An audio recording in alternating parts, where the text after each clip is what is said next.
Hey everyone, Matt King with the King Piers team, back out here with another video showcase of the nation's very best engineering sound foundation repair.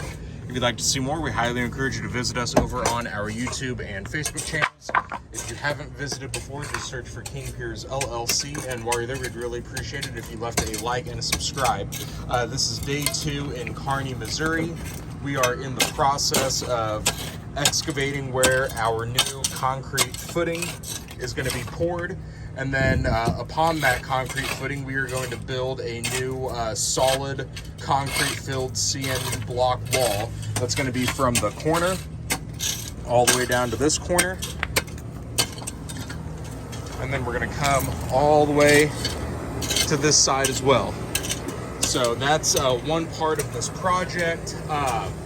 The other part is essentially stabilizing the main floor from inside the crawl space.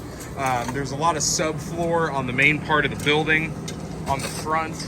We're going to pull that up as needed to expose all the joists, and then we will use a combination of 6x6s and handheld hydraulic bottle jacks. We'll make sure that the joists are all level.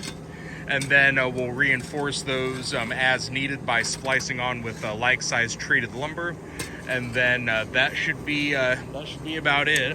Any ceiling joists in the upper part of the building, we will sister onto as needed to make sure those are reinforced as well. But this is probably the biggest labor-intensive part of the project. We're trying to knock that out right now, and that's the creation of our footing here, and then later on the solid cinder block wall. So stay tuned for more updates as we continue along out here. 816-288-4373, kingpiers.com, and don't forget to check us out, YouTube and Facebook. Just search for King Piers LLC, and while you're there, we'd really appreciate it if you left a like and a subscribe. Thank you.